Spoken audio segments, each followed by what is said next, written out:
जाऊ का मी माझं कसं तुझं तसं काय घरी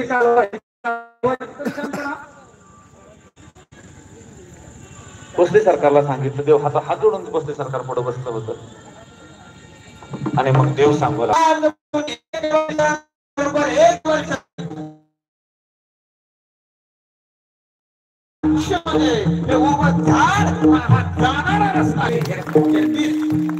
साक्ष काय ठेवलं? झाडाला आणि रस्त्याला साक्ष ठेवलं मामाने. काय अधिकार माझ्या देवाचा. आणि बरोबर 1931 सालाला बाबासाहेब नावाचा मुलगा झाला, नाव बाबासाहेब ठेवलं.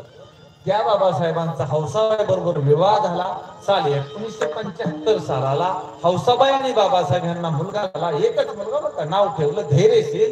आणि ह्या धैर्यशील भोसले मध्ये एक मुलगा झाला, बारका लहान सरकार, त्यांचं नाव ठेवलं कर्णसिंह. ही मामाने दिलेल्या त्या कुटुंबाला आशीर्वाद आहे. काय सांगावं लागलं, त्यांच्या जागेमध्ये मामाचं समाधी मंदिर आहे. दिवसापाठीमागून दिवस गेले, दिवसापाठीमागून दिवस गेले, माझ्या देवानं समाधी काळाची तयारी सुरू केली. साल 1962 सप्ताह मामांचा भंडारा यात्रा आवरली. कोलेवाडी मधील मामा कर्नाटकच्या भागामध्ये निघून गेला. कर्नाटकच्या भागामध्ये गेल्यावरती कर्नाटकच्या भागामध्ये हॉर्नशिटी करत, कमोतनूर राक्षी करत, फुलगडी करत, संगनकेरी करत करत मामा लिंगापुरामध्ये, यादवाडमध्ये, व्यंकापुरामध्ये मामा जायचा. त्या ठिकाणी जात असा 1962 सालाला मामाने मारत्या नावाच्या गाढवाला जवळ बोलवलं आणि सांगू लागला, मारत्या, आता मी आज थकलो आहे, मला आता बकरी राखणं होत नाही. या बकऱ्याची राखण तू करायची. साल 1962 ला त्या मारुती नावाच्या गाढवाला मामाने बकरी राखायला लावलं. एवढा मोठा अधिकार माझ्या देवाचा.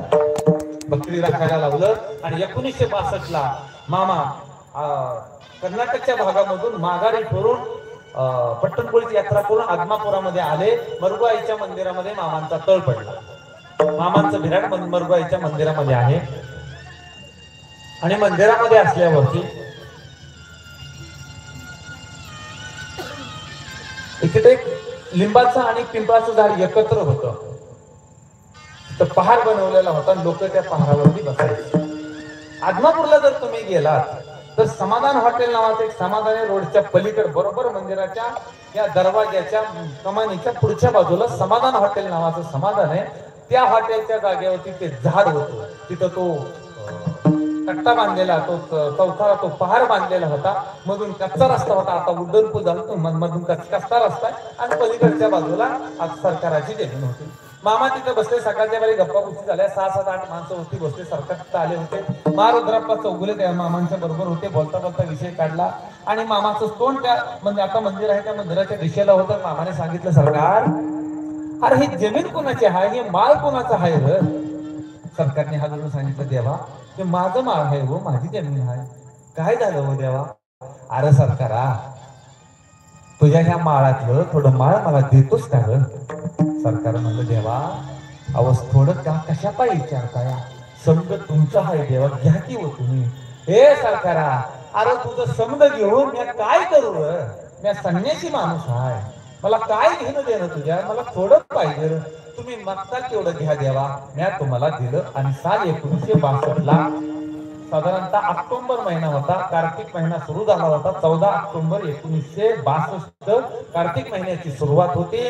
पट्टणपुळीची यात्रा संपली होती. मामा तीर्थयात्रा करून आदमापुरामध्ये. आणि त्यावेळेचा प्रसंग, जमीन मागून घेतली, सरकारने जमीन दिली आणि मामा पुढच्या यात्रेला निघाला. हा म्हणता म्हणता 62 गेलं, 63 गेलं, 64 गेलं. साल 1965 आलं.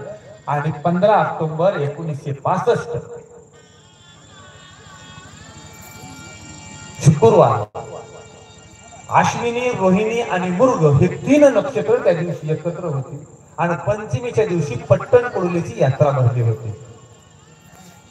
पट्टणपुळीची यात्रा आहे. आणि दर साल यात्रेला मामा पट्टणपुळीला जायचा. मामाचा प्रसाद त्या ठिकाणी व्हायचा. पट्टणपुळीला गेला, पहिल्या दिवशी तिथल्या मानकऱ्यांचा प्रसाद असतो. दुसऱ्या दिवशी मामाचा प्रसाद बिरदेवाला जायचा आणि मामा उपवास धरायचा. प्रसाद बनवला. पारू कुंभारने तिथं मामा राहत होता. पारू कुंभारने तिथं गेला. दुसऱ्या दिवशी प्रसाद घेतला, देवाला नैवेद्य दाखवला आणि मामा उपासाचं पारणं फेडायला जेवायला बसला. पारू कुंभारणीला त्या देवानं स्वतःची बहीण मानलं होतं. आणि पारू कुंभारणीच्या तिथं उपास सोडल्याबरोबर जायची वेळ आली.